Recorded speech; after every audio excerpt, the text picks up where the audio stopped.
What's up, everyone? This is Christian Duke from StrengthAddicts.com with IFB Pro Shawn Hektor-Lewis.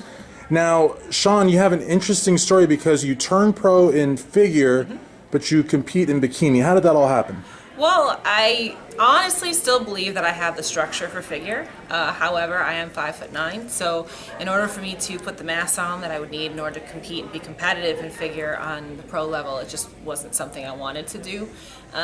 So I either had two options: either I stopped competing or I switched to bikini. And actually, at the time, I really didn't want to switch. I didn't want to switch to bikini at all. So I went kicking and screaming, but I actually really love it now because bikini has evolved quite a bit over the last few years. It's a lot more structured and classy now than it was back in the day when it was more like a Hooters girl kind of contest thing. So now it's a little bit different. It's actually really similar to what figure was when I first started competing almost a decade ago. So I actually really enjoy it now on the pro level. So. Yeah, I was telling my friend Chris Sagoon Griffin last night. I was like, Shawn Hektor-Lewis, she's really tall. Did you know that? And he's like, no, I didn't know that. I'm like, yeah, she's like 5'8" or 5'9". That, for a woman, that's very tall. And you've got a really unique physique to you, which I think is awesome. Now, we're here at the 2018 MPC Maryland State and East Coast Classic Championships in Baltimore. It's a great event. I'm shocked at how many people are here. I mean, nothing against Rich Siegelman. I knew it was a big show, but this is really big. The Maryland shows are always great, and Rich always puts on a great production. Yeah, I love him. It's the whole atmosphere, everything. The fact that he does the hotel and the venue in the same location. A lot of amateur shows don't do that, but the competitors really appreciate that. Right. It's nice to not have to leave. No, absolutely. And as a pro, we kind of get used to that kind of thing. Most of our shows are like that, but in a lot of these smaller NPC shows, regional shows, that kind of thing, is not like that. So that's one of the things I hear a lot from the girls that I work with, is they love the fact that they don't have to go anywhere once they're here. So. And I would say nothing against, because I mean, it's a promoter's job to think their show is the greatest. I mean, no promoter say, yeah, come to my show, it's all right, it's not great. No, I mean, promoter has to be like a cheerleader. But again, truth in advertising, great show. Now, you also have your own clothing company, and a lot of people talk about that. Initially, like I told you, I knew of you. I saw you with your old team, and I saw you all around the country. But now more and more people are talking. They are talking about your physique, and they are talking about your pro status and your competitive status and all that, but they're talking an awful lot about your clothes. So talk to us about your clothes. Yeah, and one quick thing too, and I gotta be totally honest, this is not an infomercial. Your clothes isn't exactly cheap. Right, no, but it's really good quality, and people gladly spend the money. So tell us about the line. Well, I don't know if I would call it clothes, to be honest with you. Attire. I do bikinis and figure suits and women's I thought the couture suits. though. I thought that was clothes too. It's strictly bikinis. I mean, I have retail items like what I'm wearing right now, that my girls buy and things like that. But our focus is really more on the suits. And we do suit stage style. So basically, that's our little catchphrase. And so we do the custom suits for the girls competing. We do the hair and makeup. We are coming out with a cosmetic line too that complements that whole hair and makeup aspect. We do the posing and presentation, and when we talk about presentation, it's not just the posing on stage, but just the whole thing surrounding it. What I tell people a lot to kind of best describe what it is that I do is I am like the pageant coach for fitness competitors.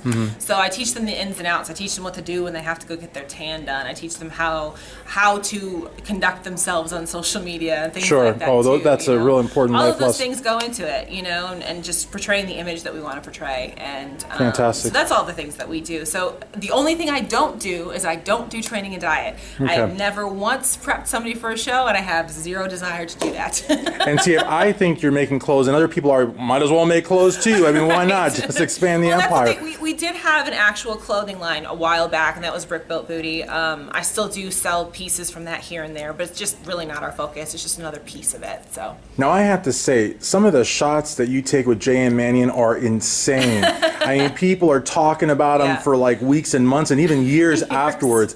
So what's it like shooting with him and Debbie? Like, I mean, some of the greatest photo shoots I've ever seen.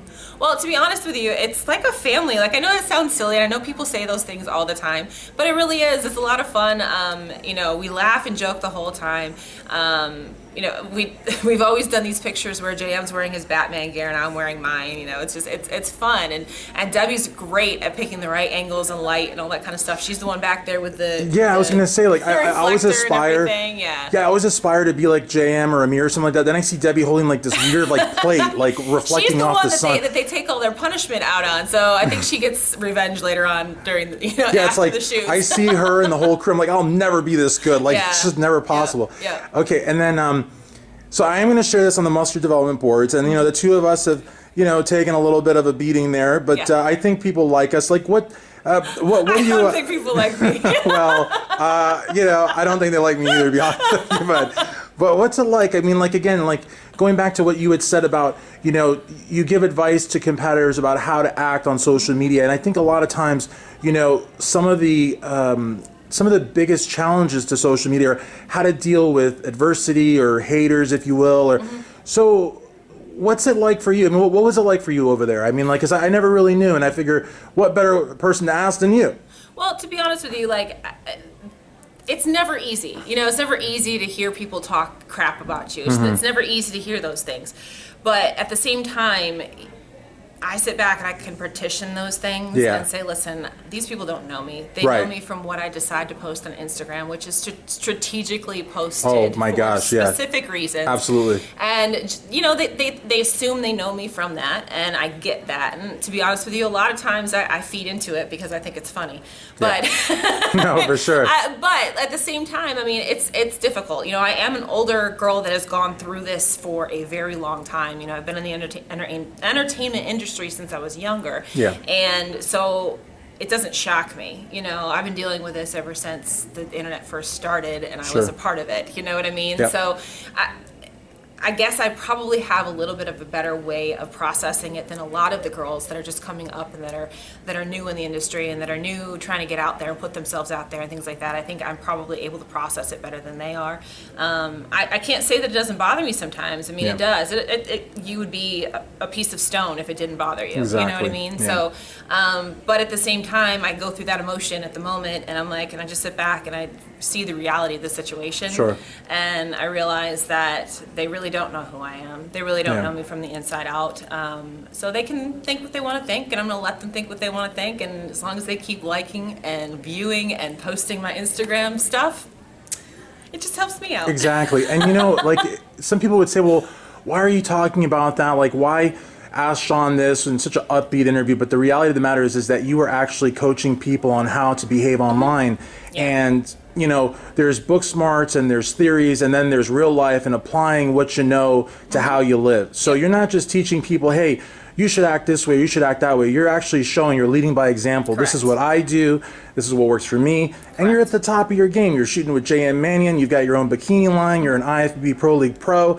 I mean, everybody knows who you are. I mean, you're doing something right. Right, and that's at the end of the day, if nobody's talking about you, then you must not be doing anything. You know what I mean? So the more that you put yourself out there, the more that you try to succeed, the more that you try to be different, the more that you try to go out there and do something that other people are too scared to do, the more you're going to get ridiculed at the end of the day. Yeah. So you've just got to be ready for that and realize that it's going to happen and be able to, like I said, partition that from what reality actually is. Exactly. Finally, Shawn, for friends and fans, and you have a lot of fans, where can they go to stay up to date with you on social media as well as your business? Well, the easiest ways to get me usually are on my Instagram. So I have my personal Instagram, which is ShawnCarla_IFBB Pro.